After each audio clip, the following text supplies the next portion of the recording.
Alright, ladies and gentlemen, I'm here to talk about some NBA news, so we're going to get right into it. It's quite a lot of news. It's kind of some rumors here about some teams, about some trades, so let's get into it. So, the Utah Jazz, apparently, remember they got John Collins? Yeah, I kind of forgot about that too. The Utah Jazz are exploring trades on John Collins at the Stein line. And I kind of totally forgot about this man. I didn't remember he was on the Jazz. Remember he played for the Hawks all these years, and he got traded to Utah. And it looks like the Jazz are playing the trade field again. John Collins just in 2024. I don't know about John Collins, man. I thought he was there on the Jazz, and he probably just I don't know. He's been okay, I guess. Like, he's averaging 13 points. 7 rebounds, 8 rebounds this year, 47% shooting. But it's not like he's been great. He's been up and down. They literally just got him, like. But I thought it was a pointless move to begin with.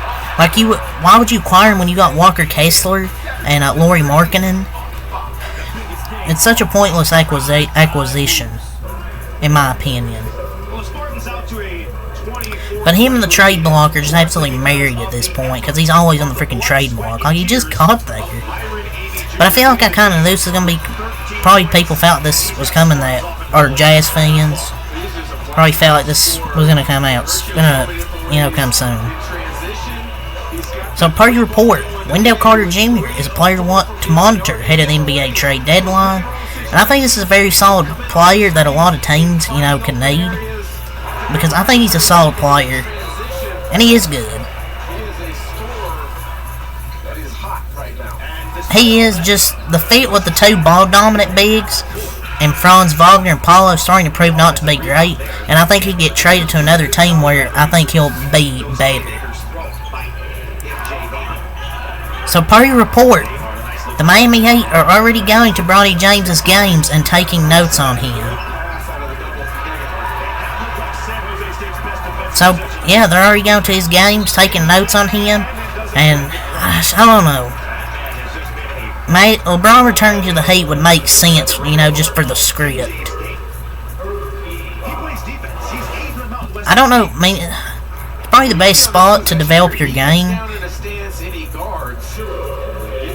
Probably like the Heat, the Celtics, the Thunder, are some teams are the best spots to develop your game in the NBA. So if anybody can do it, I think it's the Heat can. But I don't know if Bronny's going to go to the NBA next year. But we'll see. Lakers player seemingly agrees that there's disconnect with Darvin Ham and frustration with his rotations. Yeah, Darvin Ham's getting fired soon. There's no way he's making it past this year. And if he does, he's getting fired at the end of the season. There's no way he's coaching past this season. He's definitely lost his rhythm with his rotations. And the Lakers are just firing at this point. So it was reported earlier today the Sacramento Kings are a serious suitor for Pascal Siakam, and apparently they ramped up trade talks. But a follow-up report from Shams, the Sacramento Kings are deciding to pull out of the Pascal Siakam talks. Sources say things can be fluid, but the Kings-Raptors talks are now over. So, in the Siakam talks, they were in it today for a few hours, and it came out like an hour ago that, they're pulling out of the trade talks, and now the talks are over. Maybe they wanted Keegan Murray, and they were probably like, oh, no deal, or whatever.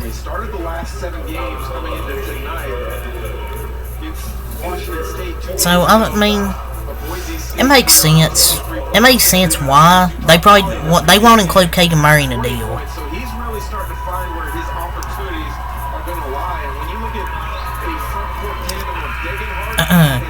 So, per Miko Hoops, the Golden State Warriors are a dark horse team for Zach LaVine. Yeah, sure thing, Miko Hoops. We still refuse to go after big. Get Andre Drummond at this point. Like, he's a good rebounder. Like, I know he's not the best offensive player, but he's a good rebounder. Like, come on. I mean, it's pointless.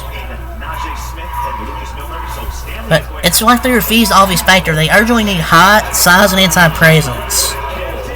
And just get Drummond for rebounding at this point. And I don't want Zach LaVine. Fuck that.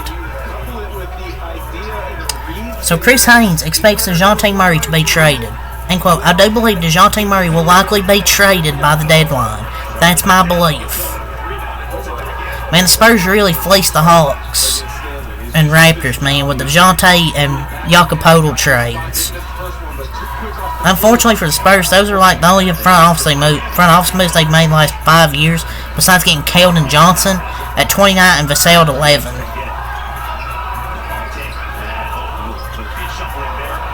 Yeah, they've made some good decisions. Spurs have, but they pretty much have here. Malik Beasley, he sends a message to the Pacers. Oh, shiver me timbers. End quote. I know we're going to play them in the playoffs, and boy, it's not going to be pretty for them. End quote via Chris B. Haynes. Oh boy, shiver me timbers. Malik Beasley. Yeah, the Pacers beat you 4 times this year so far, buddy. They've lost him 4 times, so you'd be like, oh, but in the playoffs. But the Pacers can beat them in the playoffs. I mean, I think they can. The Detroit Pistons are expected to trade for a few veterans to ride the ship, per at J.L. Edwards III. Detroit will make a trade before February 8th. I'd bet good money on it. My feeling is that the Pistons will bring in a veteran or two and attempt to try and right the ship down the final stretch. But I haven't heard about anything being close to done or on the table as of now.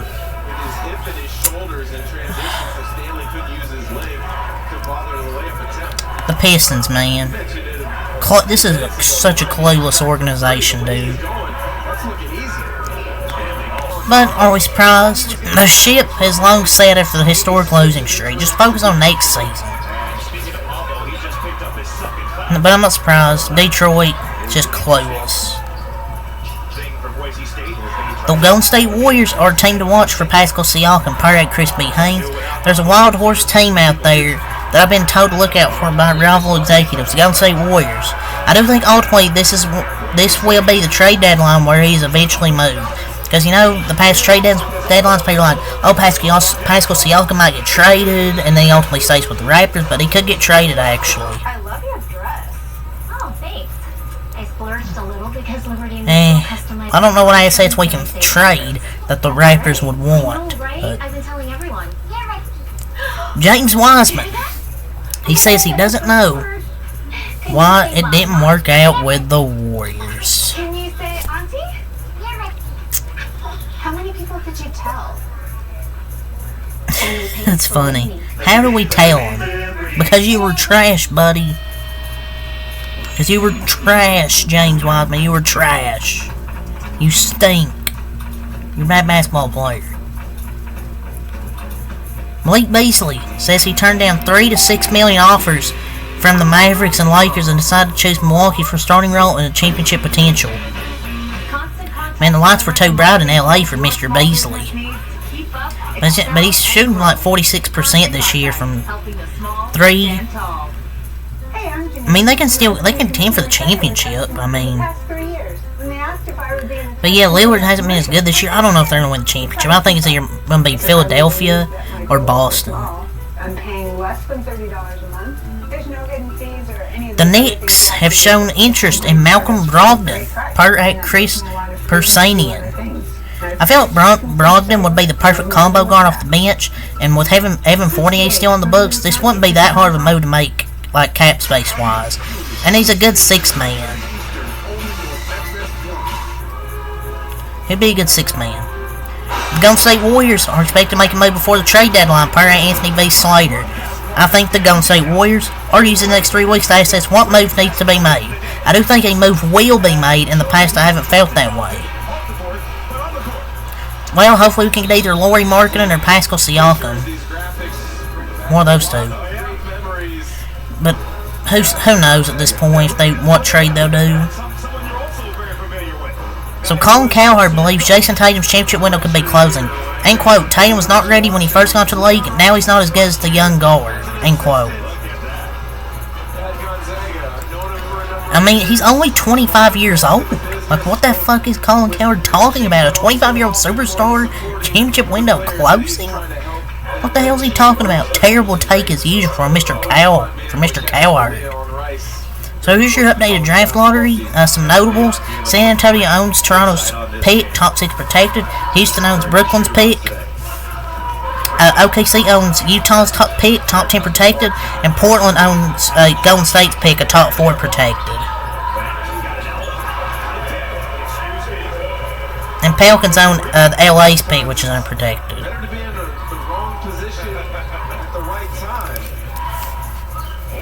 And we might be getting the freaking lottery. That's crazy. So, we have some more. We have some talk about the Warriors again. Moses Moody's camp is frustrated with Rolling Golden State, per at G. Dumas reports. The people around Moses are frustrated with the lack of a role and consistency. As a Warriors fan, frustrated, man, with how they're using Moses Moody. 2 straight games where he did not play. What the hell is Steve Kerr doing, ladies and gentlemen? He is ruining the franchise. Ruining our great franchise. Not playing Moses Moody. Like, I don't get it. Like, one time, it's like, he was in the rotation for a little bit, and then Wiggins comes back, and all of a sudden he's out of the fucking rotation. Like, come on. So, Gilbert Arenas says the Rockets would decline an offer from the Knicks that included Julius Randle and Jalen Brunson in exchange for Jalen Green. Does he think Jalen Green is like the next fucking Michael Jordan? That's the most insane basketball statement ever. Like, does he not watch freaking basketball? So the Sacramento Kings have made Harrison Barnes, Kevin Huerter, and Davion Mitchell available for trade per at Jake L. Fisher. Makes sense. Harrison Barnes isn't that good. Kevin Huerter's shooting has regressed this year, and Davion Mitchell has not evolved to changes. Change scenery could help. Trae Young and Jalen Johnson are the only 2 untouchable players on the Hawks per at Jake L. Fisher. Of late, Atlanta has informed numerous teams that the only untouchable players on the Hawks roster are Young and rising 30-year forward Jalen Johnson, sources said. Deservedly so, they're a nice little duo. Besides that, anybody else can be a Trae on that team. The Detroit Pistons are looking to buy win-now players and can show interest in Pascal Siakam per at Jake L. Fisher. The Pistons keep signaling to opposing executives as interest in buying, sources say, instead of selling offenders from the league's lowest team. Win now? You're like 3-30. So Jonathan Kuminga, end quote, said, sometimes I come out of the game not knowing what I did, and that messes with my head. It's like, what they want me to do? I can't pass, and I can do different shit. I can pass, and I can do different shit. Steve Kerr's a horrible coach. Just simple as that. Apparently, he was really frustrated. So, yeah. Bill Simmons has a trade idea. Miami Heat received LeBron James and Gabe Vincent. The LA Lakers received Kyle Lowry, Duncan Robinson, Nikola Jokic, and a first-round pick. This guy's the worst trade ideas. Don't let this fucking guy cook. Toronto Raptors are expected to trade Pascal Siakam before the trade deadline per Tim Bontemps. League sources expect Toronto to move on from the 2-time All-Star before the trade deadline. Maybe not before the trade deadline, maybe during the trade deadline, we'll see. But per Shams, let me fucking find it here, come on. There's Shams. So I was talking, the Kuminga thing I was talking about. So apparently, it came out after sitting in the final 18 minutes of the Nuggets loss, in which Kuminga played pretty well. Warriors forward Jonathan Kuminga has lost faith in Steve Kerr and no longer believes that Kerr will allow him to reach his full potential, sources say. Story at The Athletic with Anthony V. Slater. He's killing the development of young players. And I just don't think he's the best coach for Kuminga. It just sucks, because Kuminga was playing so well last night. It's inexcusable why he wasn't out there. Just Steve Kerr, man. Moses Moody's frustrated. Kuminga's frustrated. I just don't get it, man. He just sucks. Now, the NBA fined the Brooklyn Nets $100,000 for violating the player participation policy versus the Bucks on December 27th when they arrested all their players. And pretty much in that back-to-back after they beat Detroit. So, it's all the NBA to talk about here. So, I think so. Yeah. Until